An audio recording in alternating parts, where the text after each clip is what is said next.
नमस्कार मित्रों। आज का हमारा पाठ है बाल राम कथा से चित्रकूट में भरत। भरत कैके राज्य में थे, अपनी ननिहाल में। अयोध्या की घटनाओं के बारे में उन्हें कोई जानकारी नहीं थी, परंतु ना जाने क्यों वो बहुत चिंतित थे।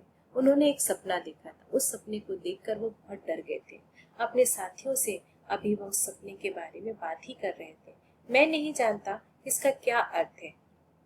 मैंने देखा कि समुद्र सूख गए, वृक्ष सूख गए, चंद्रमा धरती पर गिर पड़ी। एक राक्षसी मेरे पिता को खींच कर ले जा रही है। वे रथ पर बैठे और रथ को गधे खींच रहे हैं। अभी सपने के बारे में बात कर ही रहे थे कि उन्हें समाचार मिला, अयोध्या से दूत आए। भरत सीधे अपने नाना के कक्ष में पहुंचे। नाना ने उन्हें जाने की अनुमति दे दी और विदाई स्वरूप उन्होंने 100 रथ, घोड़े, हाथी दिए।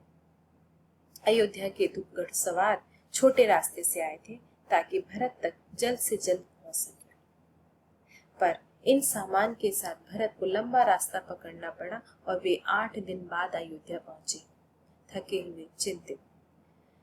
भरत दूर से ही अयोध्या नगर को देख पा रहे थे, परंतु वो नगर उन्हें सामान्य नहीं लग रहा था। वह कुछ डर से गए थे। उनके मन की चिंता और बढ़ गई थी। ये मेरी अयोध्या नहीं है, सड़कें सूनी है, लोग दिखाई नहीं दे रहे, बाग बगीचे उदास है। वह ध्वनि कहाँ चली गई? पक्षियों के कलरव भी सुनाई नहीं दे रहा। ये क्या हुआ? अयोध्या पहुंचते ही भरत सीधे राजभवन पहुंचे। वो अपने पिता से मिलना चाहते थे। पिता दिखाई नहीं दिए। अब वो अपनी माँ के कमरे में पहुंचे। माँ ने उन्हें अपने गले से लगा लिया और कहा कि बेटा, तुम्हारा स्वागत है। भरत पिता को ही ढूंढ रहे थे।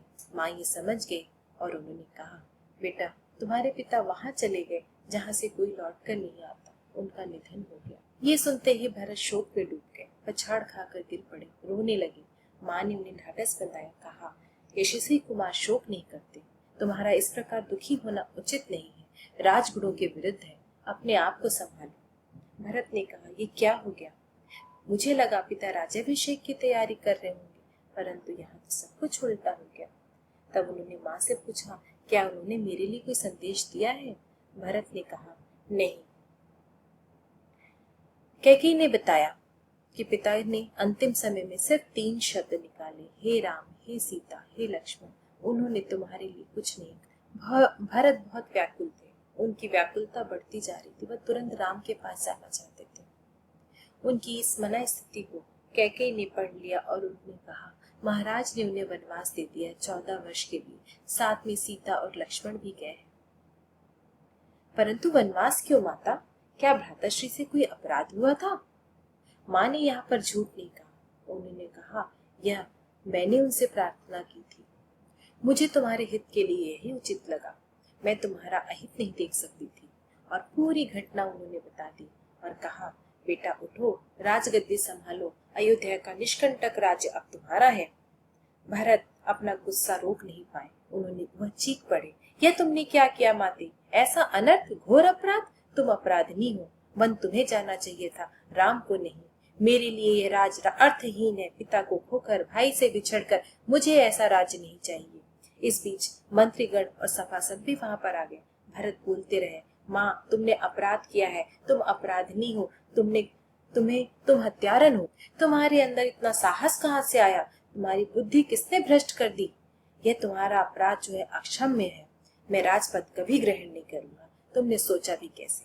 सभासदों की ओर मुड़ते हुए भरत ने हाथ जोड़कर कहा, आप भी सुन ले। मेरी माँ ने जो किया है उसमें मेरा कोई हाथ नहीं है। मैं राम की सौगंध खाकर कहता हूँ, मुझे ये राज्य नहीं चाहिए। और ऐसा कहते कहते भरत का क्रोध इतना बढ़ गया कि वह मूर्छित होकर वहीं पर गिर गए। जब उन्हें होश आया तो वो उठकर सीधे कौशल्या के कमरे में चले। कौशल्या से मिलकर भरत बच्चों की तरह उनसे लिपटकर बिलक बिलक कर रोने लगे। कौशल्या ने कहा, पुत्र, तुम्हारी मनोकामना पूरी हुई। तुम जो चाहते थे वह हो गया। राम अब जंगल में है। अयोध्या का राज तुम्हारा है। बस एक ही दुख है। कैकेयी ने राज लेने का जो तरीका अपनाया वह अनुचित था, निर्मम था। तुम राज करो पुत्र। मुझ पर एक दया करो। मुझे मेरे राम के पास भिजवा दो। भरत ने रानी कौशल्या से क्षमा मांगी, सफाई दी। रानी कैकेयी के व्यवहार पर ग्लानि व्यक्त की और कहा, राम मेरे प्रिय अग्रज हैं। मैं उनका अहित कैसे कर सकता हूँ? दोनों रात भर रोते रहे। कौशल्या ने भरत को क्षमा कर दिया।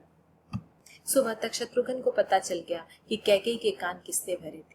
मंथरा अयोध्या के घटनाक्रम से घबरा गई, छिप गई, उसे किसी ने नहीं देखा।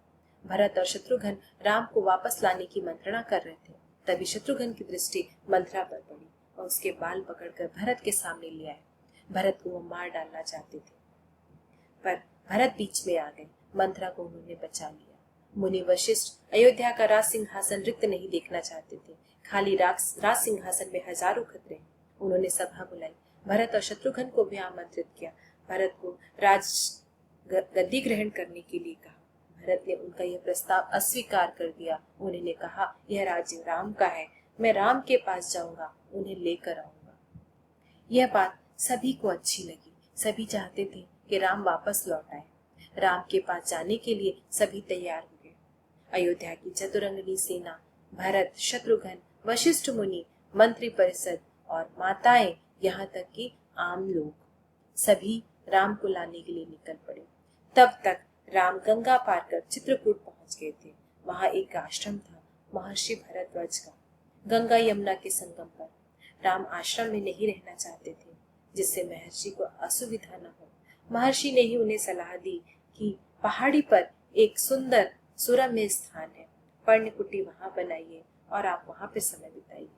भरत को सूचना मिल चुकी थी कि राम चित्रकूट में है, इसलिए वो अपने पूरे दल बल के साथ राम को लेने के लिए चित्रकूट की ओर निकल चुके। सेना के चलने से आसमान धूल से सन गया। आगे जाने पर वह श्रृंगवेरपुर पहुंचे। श्रृंगवेरपुर में राजा गुह ने जब भरत को सेना के साथ देखा तो उन्होंने सोचा कि वह राम को मारने आ रहे हैं, लेकिन जब उन्हें वस्तु स्थिति का पता चला तो उन्होंने भरत की आगवानी की और देखते ही देखते 500 नाव नदी पार करने के लिए उन्होंने तैयार कर दिया। रास्ते में मुनि भरद्वाज का आश्रम पड़ा। उन्होंने भरत को राम का समाचार दिया, वह रास्ता भी दिखाया जहाँ पर राम रह रहे थे। अयोध्या वासियों ने उसी आश्रम में रात बिताई और अगली सुबह वह राम को लेने के लिए आगे बढ़ गए। लक्ष्मण दूर से ही भरत की चतुरंगिनी सेना को आते हुए देख रहे थे, क्योंकि सेना के चलने के साथ ही आसमान जो है वह चिड़ियों की कलरव से भर चुका था। भैया, भरत सेना के साथ इधर आ रहा है, लगता है वो हमें मार डालना चाहता है ताकि उसका एक छत्र राज हो सके। राम कुटी से बाहर आए। उन्होंने कहा, लक्ष्मण, भरत हम पर अभी कभी हमला नहीं कर सकता, वो हम लोगों से भेंट करने आ रहा है। तब लक्ष्मण ने कहा, भेंट करने आ रहा है तो रथ सेना लाने का क्या औचित? दो भाइयों के मिलन में सेना का क्या काम? लक्ष्मण आश्वस्त नहीं थे। वे सेना पर आक्रमण करना चाहते थे, पर राम ने उन्हें रोक दिया। राम ने उन्हें समझाया कि वीरों को अपने ऊपर धैर्य रखना चाहिए। कुछ प्रतीक्षा करो लक्ष्मण, इस तरह उतावलापन उचित नहीं है। भरत ने सेना को पहाड़ी के नीचे ही रोककर, नगरवासियों को वहां रोककर शत्रुघ्न के साथ पहाड़ी पर चढ़ना आरंभ किया। चढ़ने से पहले उन्होंने उस चित्रकूट की पहाड़ी को प्रणाम किया और नंगे पांव ही ऊपर चढ़ने लगे। वह अभी आगे बढ़े ही थे कि आगे पहाड़ी पर कुछ दूरी पर उन्हें राम की छवि दिखाई दी। शिला पर बैठे हुए थे, पास ही सीता और लक्ष्मण भी बैठे थे। भरत दौड़कर राम के चरणों पर गिर गए। उनके मुंह से कुछ भी नहीं निकला। शत्रुघ्न भी राम के चरण की वंदना की। भरत समझ नहीं पा रहे थे कि कैसे वो राम को पिता के समाचार दे, लेकिन भारी मन से उन्होंने कहा, भैया, पिताश्री नहीं रहे। आपके जाने के 6वें दिन ही पिताश्री की मृत्यु हुई। सभी की आंखों में आंसू आ गए। राम इस दुख को बर्दाश्त नहीं कर पा रहे थे। भरत ने उन्हें बताया कि वो अकेले नहीं है, सेना आई है, नगरवासी हैं, गुरुजन है, माताएं हैं, मुनि वशिष्ठ है। राम स्वयं चलकर पहाड़ी से उतरकर उनसे मिलने आए। सबका स्नेह उन्होंने मिला। कैकेयी से भी वो मिले, बड़े ही सहज भाव से। कैकेयी मन ही मन पछता रही थी। सीता को तपस्विनी के वेश में देखकर सभी माताएं दुखी थी। अगले दिन भरत ने राम को राज ग्रहण करने का आग्रह किया, समझाया, विनती की अयोध्या लौट चले, पर राम इसके लिए तैयार नहीं हुए। उन्होंने कहा, पिता की आज्ञा पालन अनिवार्य है और अब तो पिता की मृत्यु के बाद मैं उनके वचन को बिल्कुल नहीं तोड़ सकता। राम ने भरत को राजकाज समझाया और कहा कि तुम्हें ही राजगद्दी संभालनी चाहिए। राम भरत संवाद के समय में मंत्री और सभासद भी वहां मौजूद थे। मुनि वशिष्ठ भी थे। भरत बार बार राम को लौटने का आग्रह करते रहे, पर राम ने हर बार बड़ी ही विनम्रता और दृढ़ता के साथ अस्वीकार कर दिया। महर्षि वशिष्ठ ने कहा, रघुकुल की परंपरा है कि ज्येष्ठ पुत्र ही राजा बनता है। तुम्हें अयोध्या लौटकर अपना दायित्व निभाना चाहिए, इसी में कुल का मान है।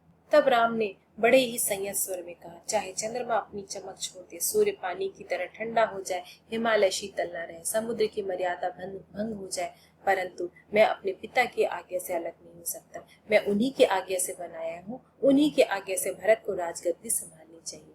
राम किसी भी तरह से लौटने को तैयार नहीं हुए।